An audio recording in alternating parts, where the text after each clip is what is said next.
Right, welcome to special debate.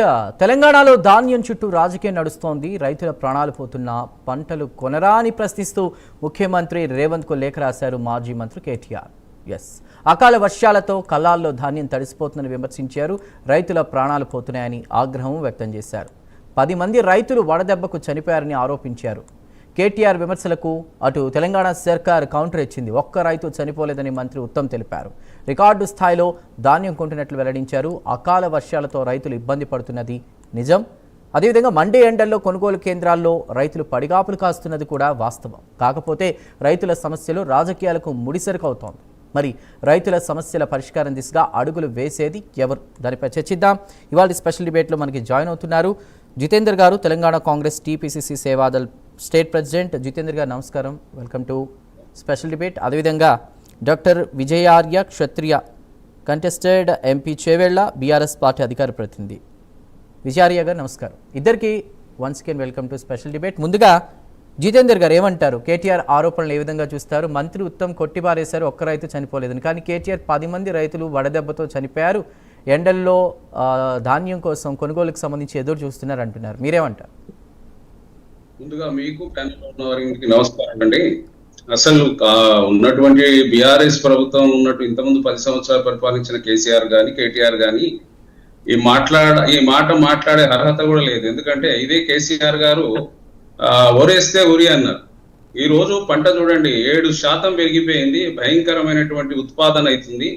ఈ ఉత్పాదనలో ఈ రోజు వరకు మరి 25-26 సీజన్ల ధాన్యంలో కొనుగోలుకు 22,76,884 మంది రైతులకు ఇప్పుడు మనకు వచ్చినటువంటి ధాన్యం కొనుగోలు ఈ రోజు 1,32,45,374 టన్నులు ఈ రోజు ధాన్యం కొనడం జరిగిందండి. అదేవిధంగా మొత్తం మీద 31,922 కోట్లు మరి ఈ రోజు ప్రభుత్వం చెల్లించింది. ప్రతి క్వింటాల్కు 2,320 రూపాయలు, అదేవిధంగా అదనంగా 500 రూపాయలు బోనస్, మొత్తం 2,820 రూపాయలు ఇస్తున్నాం మేము ఈరోజు. కాబట్టి ఈరోజు రైతు సంక్షేమ పరంగా ఈరోజు మొదటి నుంచి మా ప్రభుత్వం, కాంగ్రెస్ అనే ప్రభుత్వం అనేది నాడు స్వతంత్రం వచ్చినప్పటి నుంచి మొదలు పెడితే ఆ రోజు లాల్ బహదూర్ శాస్త్రి గారు మరి గ్రీన్ రెవెన్యూ తీసుకొచ్చిందే కాంగ్రెస్ పార్టీ ప్రభుత్వం అండి. మరి అదేవిధంగా రాష్ట్రంలో మరి గడిచినటువంటి ప్రభుత్వం రాజశేఖర రెడ్డి గారు, అంతకుముందు చంద్రబాబు నాయుడు గారు పరిపాలించినప్పుడు మరి ఆ రోజు బట్టలు ఆరేసుకోవడానికి ఉపయోగిస్తాయి, కరెంట్ లేని అన్నట్టుగా ఆ రోజు రైతులకు ఇక్కడ కూడా మీటర్లు పెట్టించి నానా రకాలుగా ఆ రోజు ఇబ్బందులు పెడితే మరి ఇదే మనకు ఉన్నటువంటి రాజశేఖర రెడ్డి గారు ఉచిత విద్యుత్ కానీ, మరి అదే విధంగా రైతుల సంక్షేమం కోసం పనిముట్లు కానీ, రైతు బంధుకి ఇస్తున్నాము, రైతు బీమా నష్టానికి ఇస్తున్నాము, ఇన్స్ట్రుమెంట్ ఇస్తున్నాము, ఉచిత విద్యుత్ ఇస్తున్నాము, తర్వాత గోదాముల సదుపాయం ఇస్తున్నాము. రాష్ట్ర వ్యాప్తంగా 2,650 కొనుగోలు కేంద్రాలు ఇచ్చినాము. ప్రతి రైతుకు లాభం చేయాలంటే 48 గంటలలోనే వారు వరి ఉన్న వెంటనే మన డబ్బును జమ చేస్తున్నాం. ఇట్లా అనేక రకాలుగా రైతు సంక్షేమం కోసం ఈ రోజు రేవంత్ రెడ్డి గారి నాయకత్వంలో పనిచేస్తున్నాం. గడిచినటువంటి స్వతంత్ర పూర్వం నుంచి ఇప్పటి వరకు కూడా ఈ రైతుల కోసం, పేదల కోసం పనిచేసేది మా కాంగ్రెస్ పార్టీ. నాడు గడిచినప్పుడు కూడా మరి ఏ ఒక్క రైతు కూడా మరి ఆత్మహత్య చేసుకోవద్దన్నట్టుగా నాడు రాజశేఖర రెడ్డి గారు బ్రహ్మాండంగా ఆ ఉచిత విద్యుత్ స్టార్ట్ చేసింది రైతుల సంక్షేమం కోసం. మేమే ఈ రోజు కల్లబొల్లి మాటలు చెప్తున్నారు. జితేందర్ గారు, మీరు అంటున్నట్లు, ప్రభుత్వం చెప్తున్నట్లు రికార్డు స్థాయిలో కొనుగోలు చేస్తున్నా మరి రైతుల నష్టం ఎందుకు కొనసాగుతోంది? ఏమంటారు విజయార్య? ఇప్పుడు నన్నట్టు నేనేనా? విజయార్య గారు చెప్తారు. విజయార్య అంటే కేటీఆర్ అంటున్నారు 10 మంది చనిపోయారని. ఇక్కడ వాస్తవాలను ప్రక్కదారి పట్టేయడం అనేది కాంగ్రెస్ పార్టీకి వెన్నతో పెట్టిన విద్య. ఈ రోజు ఉన్నది ఉన్నట్టు క్షేత్రస్థాయిలో మేము ఒక ప్రధాన ప్రతిపక్షంగా ఉన్నందుకు గాను మా బాధ్యతాయుతంగా మేము మా 119 నియోజకవర్గాలలో మా పార్టీ ఇన్ఛార్జీలు, గెలిచిన ఎమ్మెల్యేలు, ఓడిన ఎమ్మెల్యేలు అందరూ కలిసి మరి గిడ్డంగులకు వెళ్ళి ఆ రైతుల యొక్క పంటలను వీళ్ళు కొనుగోలు చేస్తున్నారా లేదా, అసలు అక్కడ ఉన్నటువంటి వాస్తవ పరిస్థితి ఏంటని చెప్పి మరి పరిశీలన చేస్తున్న సందర్భంలో ఇవన్నీ బయటపడ్డ తర్వాత మా నాయకులు కేటీఆర్ గారు ప్రెస్ మీట్ పెట్టి మొత్తం రాష్ట్ర వ్యాప్తంగా ఉన్నటువంటి ప్రతి విషయాన్ని కూడా ప్రజల ముందు, ప్రభుత్వం ముందు ఉంచడం జరిగింది. ఇప్పుడు దాన్ని కాదు అని చెప్పి, అది తప్పు అని చెప్పి ఈరోజు కాంగ్రెస్ పార్టీ ప్రభుత్వం మాట్లాడుతూ ఉంటే మరి దాని మీద రైతులు స్పందిస్తారు. ఈరోజు 119 నియోజకవర్గాల్లో మరి రైతుల గిడ్డంగుల దగ్గర ఈరోజు మొత్తం జర్నలిస్టులు అంతా లైన్ కట్టి ఉన్నారు. ప్రతి టీవీ యొక్క జర్నలిస్టు అక్కడ ఉన్నటువంటి వాస్తవ పరిస్థితులను ఈరోజు ఎండగడుతూ ఉన్నది ఉన్నట్టుగా చూపెడతా ఉన్నారు. ఇప్పుడు మరి ముఖ్యమంత్రి గారికి అది కనిపిస్తలేదా? మీరు వచ్చిన కాలం నుండి దాదాపుగా 2024 జనవరి నుండి పట్టుకొని ఇప్పటిదాకా 1000 మంది రైతులు నిజంగా కూడా చనిపోయినరు. ఇది వాస్తవం కదా. మరి నిన్నగాక మొన్న ఈ నెల లోపల 10 మంది రైతులు చనిపోయిన మాట కూడా లెక్కలతో సహా ఈరోజు జర్నలిస్టులు బయట పెడతా ఉన్నారు కదా. మరి అన్నప్పుడు మరి మీరు ఇచ్చిన ఏదైతే రైతు డిక్లరేషన్ ఉందో, రైతు డిక్లరేషన్ ప్రకారంగా మీ ప్రభుత్వం దాన్ని అమలు చేయకుండా ఈరోజు రైతుల గోస పడేటట్టుగా రైతన్నలు నేర్పిస్తున్నారు. కాబట్టి ఖచ్చితంగా రైతుల యొక్క ఉసురు ఈ కాంగ్రెస్ పార్టీ ప్రభుత్వానికి తగులుతారు, రైతులు బుద్ధి చెప్తారు. ఎందుకంటే ఈ రోజు పంట చూడండి, మీరే లైవ్ చూస్తా ఉన్నారు కదా, కనీసం దాని మీద వర్షం పడితే తాటుపత్రిలు కూడా కొనిచ్చే పరిస్థితి లేదు, అలాగే గోనె సంచులు కొనిచ్చే పరిస్థితి లేదు. ఇట్లా తాత్సారం చేస్తూ టీవీలలోనేమో కొంటున్నామని చెప్తా ఉన్నారు, ప్రెస్ మీట్లల్లా, కానీ అక్కడనేమో అసలు కొనట్లేదు. తర్వాత మద్దతు ధర లేదు. మళ్ళా ఈ దళారీలు కొనేటట్టుగా మీ అంతలో మీరే ప్రభుత్వమే ఈ విధంగా దళారీ వ్యవస్థను మరి ముందు వరుసలో ఉండి ప్రోత్సహిస్తే రైతన్నలు మరి ప్రభుత్వ ధరముగా ఈరోజు 2000కి అమ్ముకోవాల్సిన పరిస్థితి, 1500కి అమ్ముకోవాల్సిన పరిస్థితి ఈరోజు దాపురించింది. మరి అన్నప్పుడు మీరు మానవతా దృక్పథంతో మీరు మా మీద పార్టీ మీద కోపం ఉంటే ఏమని అనండి, కానీ రైతుల మీద మీరు మా కోపాన్ని రైతుల మీద తీస్తే ఎట్లా? ఇది సరియైన పద్ధతి కాదు. మీరు మద్దతు ధర ఇచ్చి ఉన్నది ఉన్నట్లుగా గిడ్డంగులు ఉన్నాయి, అన్ని వ్యవస్థ ఉన్న తర్వాత కూడా రైతుల మీద మీరు నిజంగా కూడా కోపగించుకుంటూ ఈరోజు రైతులను నానా యాతన గురి చేస్తున్నారు. ఇది మీకు మంచి పద్ధతి కాదు. వెంటనే మీరు 2-3 రోజులల్లా మీరు ఒకవేళ పంటను కొనకపోతే వాళ్ళు రైతులు ఉరిపెట్టుకొని సచ్చే పరిస్థితి ఉన్నది. మానవతా దృక్పథంతో దయచేసి ఆ పంటను కొనుగోలు చేయాలి. లేని పక్షంలో మేము ఖచ్చితంగా మరి రైతు ఉద్యమాన్ని తీసుకురావడానికి మేము తయారుగా ఉన్నాం. ఏమనంటే ఆ పని కూడా మొత్తం రైతులను రెచ్చగొడుతున్నారు కేటీఆర్ గారు, రైతులను రెచ్చగొడుతున్నారు కేసీఆర్ గారు, మొత్తం 119 మంది నియోజకవర్గాల ఇన్ఛార్జీలు రెచ్చగొడుతున్నారు. మళ్ళీ మా మీద జితేందర్ గారు ఒక మాట అన్నారు, కేసీఆర్ గతంలో అన్నట్లు వరేస్తే ఉరే అన్న మాటను కూడా మెన్షన్ చేశారు. మరి ఇప్పుడు దానికి అదేవిధంగా జితేందర్ గారు మీరు ఏం చెప్పాలనుకుంటున్నారు? అబద్ధపు మాటలు చెప్తున్నారు, కొంటున్నాం అన్నది అవాస్తవం అంటున్నారు, వారు ఏమంటారు? అప్పటికి ఇప్పటికి చాలా మార్పు వచ్చిందండి. చాలా పెద్ద ఎత్తున ఈ రోజు గడిచినటువంటి 2 సంవత్సరాలలో పెద్ద ఎత్తున వరి పండుతుంది మన రాష్ట్రంలో. కాబట్టి ఇప్పటి వరకు మనం 1,32,45,374 మెట్రిక్ టన్నులు కొనడం జరిగింది. ఇంకా కొంటా ఉన్నారు. ప్రభుత్వము కొనకపోవడం లేదండి, మంత్రులు కానీ ముఖ్యమంత్రి గారు ఆదేశాలు ఉన్నాయి కొనకపోవడం అనేది. కానీ ఈ సమస్యలన్నిటివి వర్షాకాలము అన్ఎక్స్పెక్టెడ్ వర్షాలు పడడంతో చిన్న సమస్యలు వస్తాయి. ఇప్పుడు పెద్దలు మాట్లాడుతున్నారు, మరి కేసీఆర్ గారేమో ఒరే వేయకండి, ఒరేసుకుంటే ఊరి అని ఆ రోజు చెప్పలేదా? మళ్ళీ అలా ఫామ్ హౌస్ లో ఒరేసుకొని మరి ఆయన లబ్ధి పొందలేదా? దీనికి సమాధానం ఏం చెప్తారు? దీనికి ఈ రోజు రైతుల సంక్షేమం కోసం రైతుల పక్షాన ఈ రోజు 2 లక్షల రూపాయలు రుణమాఫీ చేసినామండి. ఎప్పుడైనా వీళ్ళకు రుణమాఫీ చేయాలనేది ఎప్పుడైనా వచ్చిందా? వీళ్ళకు రాలేదు కదా.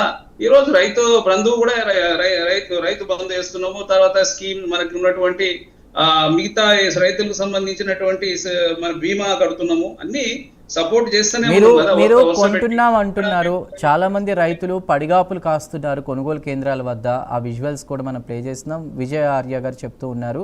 అదేవిధంగా రైతుల్లో అంటే ఈ ప్రభుత్వంపై తిరుగుబాటు వస్తుందని కూడా వారు ఇందాక మాట్లాడారు. దానికి మీ కామెంట్ ఏంటి? ఏం చెప్తారు సమాధానం? ఇప్పుడు నేను చెప్తున్నాను కదా, 7% ప్యాడీ పెరిగిపోయిందండి. అప్పటిలాగా లేదు. ఈ సంవత్సరం చాలా పెద్ద ఎత్తున ప్యాడీ పండింది మన రాష్ట్రంలో. భయంకరంగా భారతదేశంలో మొత్తం భారతదేశానికి సప్లై చేసేంత ప్యాడీ పండింది మన దగ్గర ఈసారి. అది చాలా గొప్ప విషయం. సరే వాళ్ళు చేశారా మేము చేశామా అనేది కాకుండా రైతులు ఈ రోజు పెద్ద ఎత్తున రైతు సంక్షేమం నడుస్తుంది కాబట్టి రైతులు పెద్ద ఎత్తున నీళ్ళందిని అన్ని రకాలుగా సదుపాయాలు ఇచ్చినాము. 2 లక్షల రుణమాఫీ మనం మాఫ్ చేయగలిగినాము.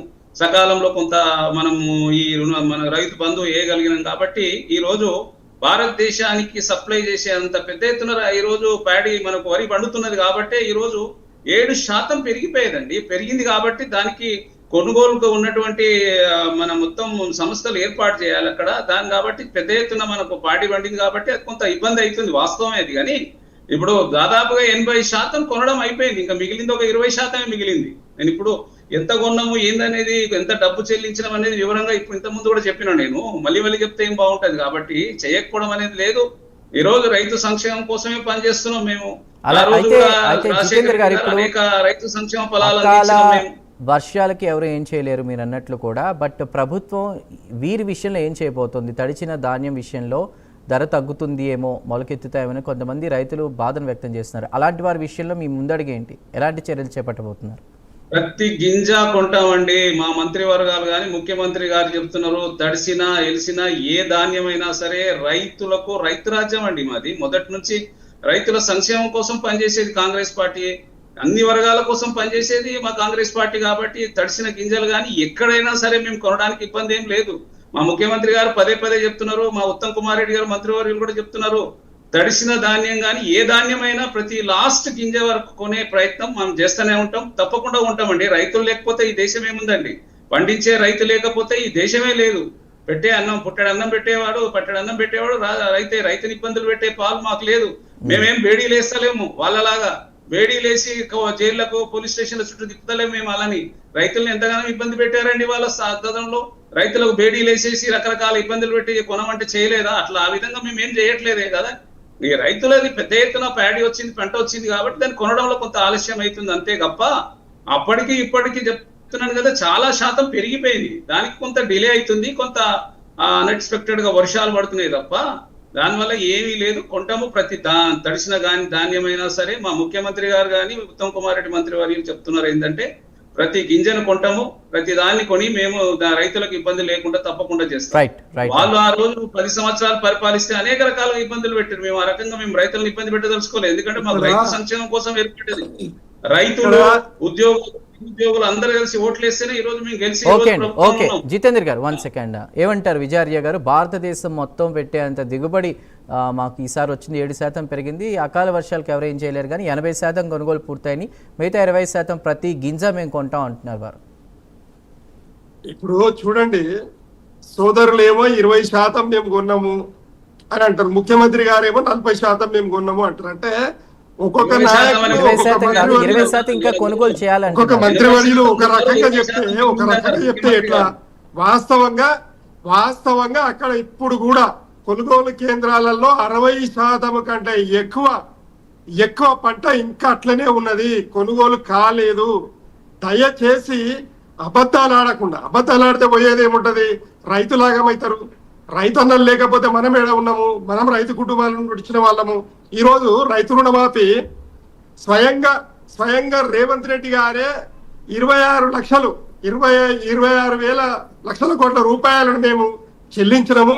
ఈ 31 కోట్ల రూపాయలు చెల్లించేది ఉండే 26,000 కోట్ల రూపాయలు చెల్లించడం ఆయన్నే ప్రకటించిండు. అంటే మరి 2 లక్షల రుణమాఫీ ఏదైతే ఉన్నదో ఇప్పటిదాకా ఆయన లెక్కల ప్రకారం కూడా ఇంకా 5,000 కోట్ల రూపాయలు చెల్లించేది ఉన్నది, ఇప్పటిదాకా చెల్లించలేదు. అలాగే యూరియా కొరత గత 4 నెలల నుండి యూరియా గురించి పోరాటాలు రైతులు చేస్తా ఉన్నారు. రుణమాఫీ 4 దఫాలుగా, ఈరోజు 4 దఫాలుగా రుణమాఫీని ఏదైతే రైతు భరోసా ఇవ్వాలనో ఆ రైతు భరోసా ఇవ్వకపోతే, తర్వాత రైతు బీమా ఇప్పటిదాకా రైతులకు బీమా లేదు. ఈరోజు నిజంగానే మరి వర్షం అయితే బరాపలేదు, అది వాస్తవం.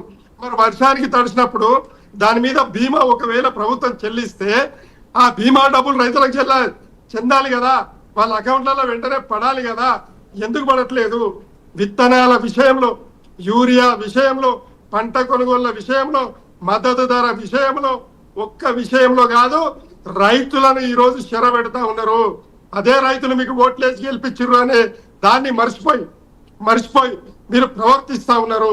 అందుకోసం మేము రైతుల విషయంలో ఖచ్చితంగా ఉద్యమాన్ని లేవనెత్తుతాం. మీరు వారం రోజుల్లోపు గిట్ట మీరు ఈ పంటను సంపూర్ణంగా కొనుగోలు చేసి రైతులను ఆదుకోకపోతే కేసీఆర్ గారు, కేటీఆర్ గారు, హరీష్ రావు గారు, మొత్తం 119 నియోజకవర్గాల ఇన్ఛార్జీలు, మాజీ మంత్రులు లేచి నిలబడతారు. రైతుల పక్షాన ఉద్యమం ఖచ్చితంగా ఉవ్వెత్తున లేస్తుంది. అలానే విజయార్య గారు జాగ్రత్త వహించాలని చెప్పి నేను హెచ్చరిస్తా ఉన్నాను. లేఖలో కేటీఆర్ గారు 10 మంది రైతులు వడదెబ్బకి పడిగాపులు కాస్తూ చనిపోయారని చెప్పారు. ఎలాంటి డేటా ఉంది? ఎందుకంటే ఉత్తమ్ ఒక్క రైతు కూడా చనిపోలేదు అంటున్నారు. ఏది వాస్తవం? ఏది వాస్తవం అంటే ఈ రోజు మీరు చూడండి, మేము కాదు కదా లెక్కలు తెలిసేది. వాస్తవంగా 110 నియోజకవర్గాలల్లో మా పార్టీ నాయకులు ఇచ్చిన రిపోర్టు, అలాగే ఈ రోజు టీవీలలో అలాగే వార్తా పత్రికలలో వస్తున్నటువంటి మొత్తం సమాచారాన్ని రెండింటిని బేరీజు వేస్తే కరెక్ట్ గా 10 నుండి 15 మంది రైతులు చనిపోయినారని తేలుతా ఉన్నది కదా. ఇంకా దాంట్లో స్పష్టత ఎక్కడ కావాలి మీకు? మీకు క్లియర్ ఉంది, ఆన్లైన్ లో క్లియర్ ఉన్నది. మరి అన్నప్పుడు మరి ఏం నిద్రపోతున్నాడా ముఖ్యమంత్రి గారు? ఆయన పని ఏంది? ఆయన పని రైతులను, ప్రజలను కాపాడాలి కదా. మరి ఎందుకు కాపాడతలే? మేము గత కాలంలో 10 సంవత్సరాలు చేసిన పరిపాలనేమో దుయ్యబట్టి నానా అబద్ధాలు చెప్పి ఓట్లు వేయించుకొని వచ్చినటువంటి ఇదే రేవంత్ రెడ్డి గారు 2.5 సంవత్సరాలు గడుస్తా ఉన్నా మరి రైతులకు ఇచ్చినటువంటి 38 హామీలలో 6 హామీలు కూడా నెరవేర్చలేదు. 6 హామీలు కూడా నెరవేర్చలేదు. మరి ఎట్లా బతుకుతారంటే రైతులు? అత్యంత ముఖ్యమైన ప్రధానమైన ఇష్యూ రైతులది. మరి రైతులను మీరు కాపాడకపోతే రైతులకు నీళ్ళు వదిలితే ఏమంటారంటే కేసీఆర్ గారు నీళ్ళు అంటారు. కాబట్టి ఆ నీళ్ళని ఆపడం అవసరమా? కానీ రిబ్బన్ కటింగ్లు మాత్రం చేయనికే పోతారు. కాళేశ్వరం కూలేశ్వరం అంటారు, పాలమూరు రంగారెడ్డిని పని ఆపుతారు, సీతారామ ప్రాజెక్టులుగా నీళ్ళు వదలరు. ఇది ఎక్కడ న్యాయమండి? ఇంత దుర్మార్గమా? అరే ఏదన్నా ఉంటే రాజకీయంగా ఒకరినొకరం పార్టీల పరంగా అనుకుందాం, కానీ ప్రజలను ఇబ్బంది పెట్టేటటువంటి ఈ దుర్మార్గపు పోకడలు రేవంత్ రెడ్డి గారు మానుకోకపోతే ఖచ్చితంగా ఇదే ప్రజలు ఖచ్చితంగా బుద్ధి చెప్తారు. ఊరూర్ల కాంగ్రెస్ వాళ్ళని ఇప్పుడు తరిమి కొడతా ఉన్నారు. కార్యకర్తలు తిరిగే పరిస్థితి లేదు గ్రామాలలో. మరి కాంగ్రెస్ కార్యకర్తల నాయకులు ఏం కావాలండి? మీరు కాపాడుకోవాలి కదా. జితేందర్ గారు మీ సమాధానం ఒకటండి. వారు మాట్లాడుతున్నారు కానీ ఈ రోజు వరకు మేము ఇప్పుడు ఆరోగ్యపరంగా మరణించిన వాళ్ళు ఉండొచ్చు కానీ వారి అందరంలో అనేక మంది మరణించిండ్రు. మా దగ్గర ఉన్నప్పుడు ఇప్పుడు రైతులు ఇప్పుడు చూస్తున్నారు కదా, టెంపరేచర్ ఎంత వెళ్ళిపోయిందో, 46-47 టెంపరేచర్ అయింది. రైతులు కొంత ఇబ్బంది అవుతున్నది అన్నట్టుగా ముఖ్యమంత్రి గారు స్వయాన చెప్పారు. 80% కొన్నాము, ఇంకా 20% కొనేది ఉంది, పెద్ద ఎత్తున ప్యాడీ వచ్చిందని ఓపెన్ గా చెప్తున్నారు. ఆ మరణించిన ఆరోగ్య రీత్యా మరణించిన వాళ్ళని కూడా 40% ఉన్నారని చెప్పిండండి ముఖ్యమంత్రి గారిది లైవ్ ఉన్నదండి. ముఖ్యమంత్రి గారిది అలా కాదు లైవ్ జితేందర్ గారు, విజయ్ గారు ఒక్క నిమిషం. జితేంద్ర గారు మీరేమో 80% కొనుగోలు జరిగే 20% ఉందంటున్నారు. వారేమో 60%కి పైగా కొనుగోలు ఇంకా చేయాలి, 40% మాత్రమే కొనుగోలు జరిగాయి అంటున్నారు. ఏది వాస్తవం అండి? డేటా ఏదైనా పక్క ఆధారాలు ఉన్నాయా? ముఖ్యమంత్రి గారు ఈ రోజు ప్రెస్ మీట్ లో ఉంది 40% ముఖ్యమంత్రి గారే చెప్తున్నారు. మీరు ఆగండి. మీరు మాట్లాడినప్పుడు నేనేం మాట్లాడట్లేదు కదా, ఆగండి. మీరు ఆగండి. ముఖ్యమంత్రి గారు స్వయాన 80% మేము పర్చేజ్ చేసినాము, ఆల్రెడీ కొనుగోలు జరిపినాము, ఇంకా 20% ఉంది. రైతుల దగ్గర ఉన్నటువంటి తడిసిన లాస్ట్ గింజ వరకు కొంటామని పదే చెప్తుంటే మీకు అంత అతి ఉత్సాహం ఎందుకైతుంది? ఓపెన్ గా చెప్పారు కదా, చాలా పెద్ద ఎత్తున ప్యాడీ ఈ రోజు భారతదేశం అంతా సప్లై చేసే అంత పంట పండిందండి, సస్యశ్యామలమైంది. సంతోషించండి. మీరు సంతోషించారు. ఎంతసేపు విమర్శలు చేయడానికే ఉన్నది మీ ప్రభుత్వం. మీ వాళ్ళు 10 సంవత్సరాలు పరిపాలించినా మీకు ఇంకా దాహం తీరలేదు. మీకు ఈ రోజు 2.5 సంవత్సరాలలో అనేక సంక్షేమ ఫలాలు మేము ప్రవేశపెట్టినాము. ఎక్కడ 6 గ్యారంటీలు 200 విద్యుత్ ఇస్తలేమా? మహిళలకు బస్ ఫ్రీ ఇవ్వట్లేదా? రైతుల కోసం 2 లక్షల రూపాయలు రుణమాఫీ చేయలేదా? ఈ రోజు చూడండి, ఒకసారి చెప్తా వింటా అంటే చూడండి, దాదాపుగా రైతులకు విద్యుత్ కోసం 16.69 కోట్ల రూపాయలు ఇచ్చినాం 23 నుంచి 25 వరకు. అదే విధంగా రైతు భరోసా కోసం ఈ రోజు 12,000 రూపాయల ప్రకారంగా 21,424 కోట్ల రూపాయలు ఈ రోజు చెల్లించడం జరిగింది. అదే విధంగా చూస్తే రైతు రుణమాఫీ 25 లక్షల మందికి 26,000 కోట్ల రూపాయలు ఇచ్చినాము. రైతుల సంక్షేమమే కదా. ఇంత రైతు బీమా కోసము దాదాపుగా 14.55 కోట్ల రూపాయలు చెల్లించినాము. పంట బీమా కోసం రూపాయలు చెల్లించినాము. ఆ క్వింటాలకు బోనస్ లెక్క 500 రూపాయల లెక్క 13.5 కోట్ల రూపాయలు చెల్లించినము. కొనుగోలు చెల్లింపులు కూడా 472.477 కోట్ల రూపాయలు చెల్లించినవి. ఇవన్నీ డబ్బు కాదా ఇది? మీరు ఈ రోజు రాష్ట్రం ఇచ్చేటప్పుడు రైట్ అండి, మీరేమో 80% కొనుగోళ్లు అయ్యాయి, 20% ఉంది అంటున్నారు, వారేమో 60% కొనుగోళ్లు ఉన్నాయి అంటున్నారు. మరి